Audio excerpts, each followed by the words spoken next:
Haleluya, semua tentang Dia. Ketemu lagi dengan saya. Mari kita akan melihat satu kebenaran firman Tuhan dalam kitab Markus pasal yang ke-6. Markus pasal yang ke-6. Mari kita akan memperhatikan ayat yang ke-51. Saya akan baca buat saudara. Lalu ia naik ke perahu mendapatkan mereka, dan angin pun redahlah. Mereka sangat tercengang dan bingung.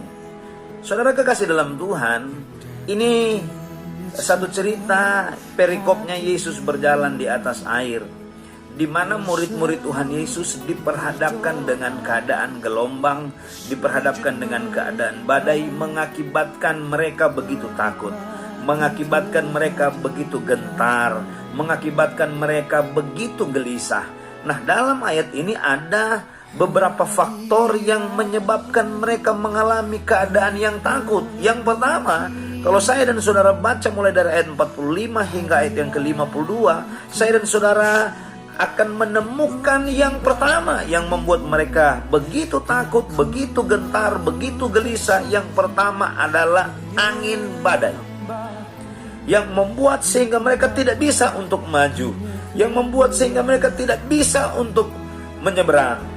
Yang kedua, gelap malam. Gelap identik dengan warna hitam. Warna hitam identik dengan warna duka cita. Duka cita identik dengan air mata. Air mata identik dengan persoalan hidup.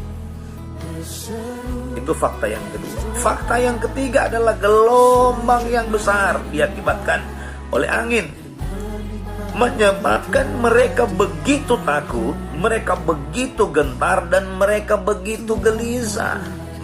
Walaupun mereka sangat piawai dalam hal kelautan, mereka sangat piawai dalam hal mencari ikan, mereka sangat piawai dalam hal berlayar, tapi pada saat itu mereka tidak bisa berbuat apa-apa karena angin sakal, karena gelombang yang besar, karena gelapnya malam menghalangi. Tiga faktor ini menghalangi umat Tuhan untuk mereka maju. Kalau Anda ada pada posisi seperti ini, Anda butuh tangan Tuhan untuk turun atas hidupmu. Karena yang meneduhkan badai, yang meneduhkan gelombang, kata firman Allah, lalu ia naik ke perahu mendapatkan mereka, dan angin pun redahlah.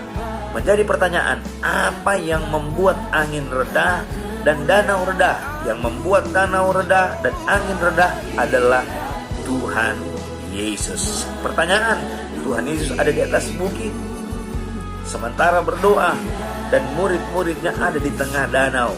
Perhatikan baik, bagaimana cara supaya Anda diteduhkan perahu hidupmu. Firman Allah katakan, mari ayat 49. Ketika mereka, ayat 48, ketika ia melihat betapa payahnya mereka mendayung karena angin sakal. Yang pertama, untuk engkau teduh perahu hidupmu, firman Allah katakan, ketika ia melihat. Posisikan hidupmu terlihat oleh Tuhan. Posisikan keluargamu terlihat, posisikan pelayananmu terlihat, posisikan pemberianmu terlihat. Mata Tuhan melihat.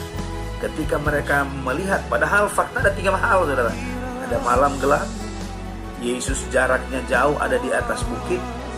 Yang kedua, ada gelombang yang besar, tapi mata Tuhan tidak terpengaruh dengan tiga hal ini untuk melihat murid-murid Tuhan Yesus. Badai tidak mampu menghalangi, gelombang tidak mampu menghalangi, gelap malam tidak mampu menghalangi jika mata Tuhan tertuju kepada saya dan saudara. Yang kedua, setelah posisi kita terlihat oleh Tuhan, yang kedua, betapa payah mereka mendayung.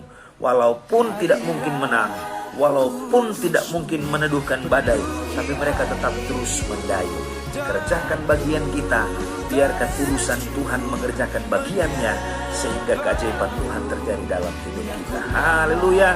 Posisikan hidupmu terlihat oleh Tuhan, kerjakan bagian kita, biarkan bagian Allah bekerja dengan caranya Dia untuk mendatangkan berkat dalam hidup ini. Haleluya. Tuhan Yesus memberkati.